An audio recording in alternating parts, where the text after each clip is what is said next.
क्या हो अगर ये कहा जाए कि जो प्लांट प्रोटीन एक स्वस्थ जीवन शैली और फिटनेस के लिए पिया जा रहा है, मतलब जिसे बहुत सुरक्षित माना जाता है, वो असल में शरीर के अंदर भारी धातुएं भर रहा है? हाँ, जैसे कि लेड और आर्सेनिक। बिल्कुल। आज का ये गहरा विश्लेषण एक थोड़े डरावने लेकिन बेहद जरूरी सच से शुरू होता है। पिछले कुछ वर्षों में भारतीय सप्लीमेंट बाजार में प्लांट बेस्ड प्रोटीन की मांग में एक अभूतपूर्व उछाल आया है। और इसके कई कारण हैं। हाँ, लैक्टोज इंटॉलरेंस हो या वीगन जीवन शैली की लोकप्रियता या बस पचाने में आसान विकल्पों की तलाश, कारण चाहे जो भी हो, लोग अब वे प्रोटीन से थोड़ा दूर जा रहे हैं। और यहीं पर फास्ट एंड अप जैसी कंपनियों ने अपनी जगह बनाई है। सही कहा। तो हमारा मिशन आज यही है। हम विभिन्न स्रोतों, तकनीकी रिपोर्ट्स और ऑडियो विश्लेषणों का उपयोग करके fast and up plant protein की सामग्री को समझेंगे। मतलब हम इसके दावों की सत्यता को परखेंगे। बिल्कुल। और साथ ही ये भी देखेंगे कि लगभग 1500 रुपए की रेंज में क्या भारतीय बाजार में अन्य बेहतरीन विकल्प उपलब्ध हैं या नहीं। तो ठीक है, आइए इसका विश्लेषण करते हैं। शुरू करते हैं। आमतौर पर मसल्स बनाना एक सीधा गणित लगता है, मतलब जिम में वजन उठाओ और घर आकर शेक पियो। सुनने में तो बहुत आसान लगता है ना? लेकिन जैसे ही कोई व्यक्ति डेयरी आधारित वे प्रोटीन को छोड़कर प्लांट प्रोटीन अपनाता है, ये गणित बहुत जटिल हो जाता है। मैं पूरी तरह सहमत हूँ।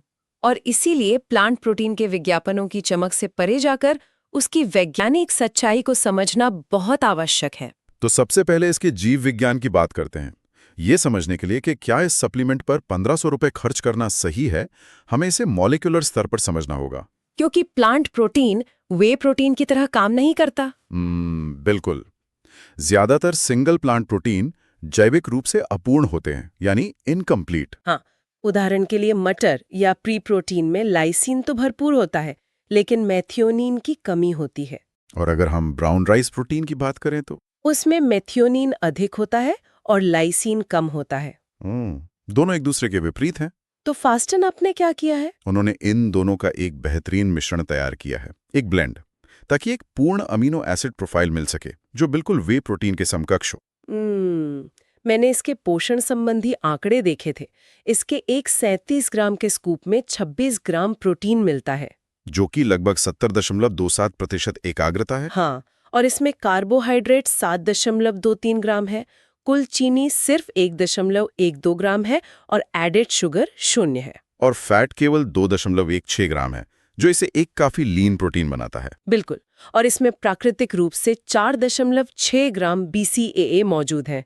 इसमें लगभग 2139 मिलीग्राम ल्यूसीन है, जो मसल सिंथेसिस को ट्रिगर करता है। साथ ही 4.6 ग्राम ग्लूटामिक एसिड और 3.07 ग्राम एस्पार्टिक एसिड है, जो रिकवरी में बहुत मदद करते हैं।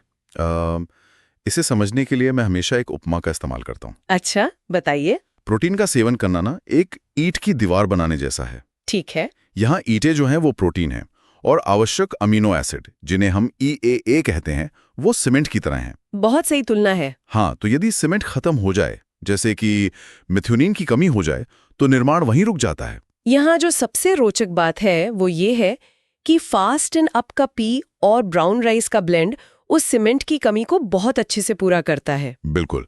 कागज पर तो ये पूर्ण अमीनो एसिड प्रोफाइल बहुत अच्छा लगता है, लेकिन असली परीक्षा तो तब होती है जब ये शरीर के अंदर जाता है। हाँ, क्योंकि अगर इंसानी शरीर इसे स्वीकार ही न करे तो ये पूरी तरह बेकार है। तो अब पौधों के छिपे हुए सच की बात करते हैं, मतलब पाचन की समस्या और भारी धातुओं का जो खतरा है। प्लांट प्रोटीन में ऐसे सख्त बॉन्ड होते हैं जिन्हें इंसानी पेट आसानी से नहीं तोड़ पाता।